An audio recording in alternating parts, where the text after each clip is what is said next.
আপনারা দেখছেন কে কে টিভি বাসন্তী। আজকের আলোচনায় আমি আব্দুল মোমেন লস্কর। আলোচ্য বিষয় অ্যাসাইটিস, ড্রপসি অর্থাৎ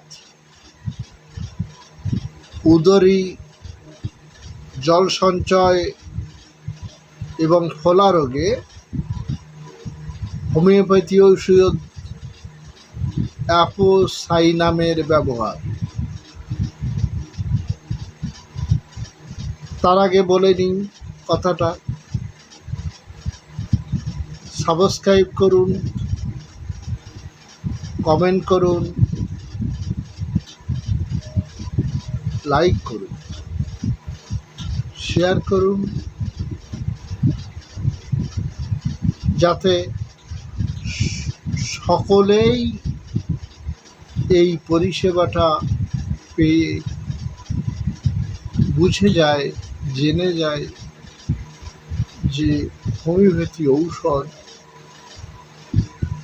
ঔষধ প্রয়োগ লক্ষণ ব্যতীত ব্যবহার হয় না।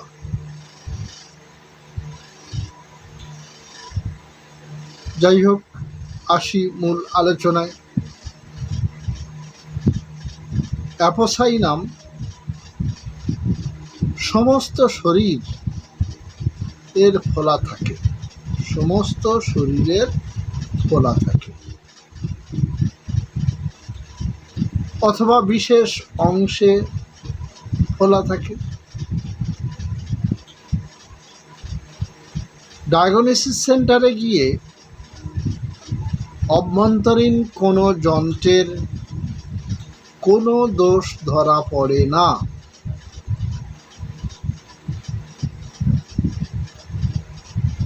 আল্ট্রাসোনোগ্রাফি করেন, ইইজি করেন, ইসিজি করেন, ব্লাড পরীক্ষা করেন, ফটো করেন, এক্সরে করেন, যাই করেন, কোনো জায়গায় কোনো রোগ ধরা পড়ে না, অথচ রোগী ফুলে আছে। বিশেষত বক্ষস্থলে, বুকে ফুলে থাকে, অথবা অন্য কোনো অঙ্গে ফোলা থাকতে পারে। আরেকটি বিশেষ কথা হলো যে রোগী কোনো রকম খাবার খেয়ে সহ্য করতে পারে না, খাওয়া মাত্রই বমি হয়ে যায়, খাওয়া মাত্রই বমি হয়ে যায়। অর্থাৎ পেটটা প্রায় খালি খালি রাখতে হয়।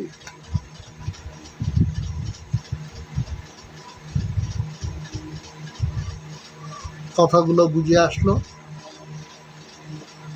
হোমিওপ্যাথি ঔষধ ব্যবহার করে অব্যর্থ ফল পেতে হলে লক্ষণাদি ভালো করে স্মরণ রাখতে হবে। তাই বারবার দেখুন,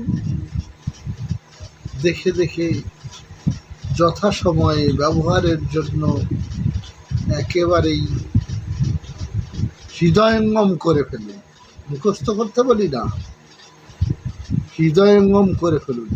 একটা বুঝসুঝ নিয়ে নিন যে এই বুঝে এই রকম ভাবে ব্যবহার করলে এই হবে। একই কথা অনেক রকম ভাষায় বলা যায়। রোগী বা রোগীর অভিভাবকরা আপনাদের কাছে এসে অনেক রকম ভাবে বলবে, তার মনের ভাবটা প্রকাশ করবে। কেবলমাত্র আমি যে ভাষায় বলছি ঠিক এই ভাষায় নয়, হয়তো কেউ অন্য রকম কথায় বলে দেবে, কিন্তু সেইটা মনের ভাবটা বুঝে নিয়ে ঠিক প্রয়োগ করতে হবে। আর আসি আজকের এ পর্যন্ত। সকলে ভালো থাকুন। ধন্যবাদ।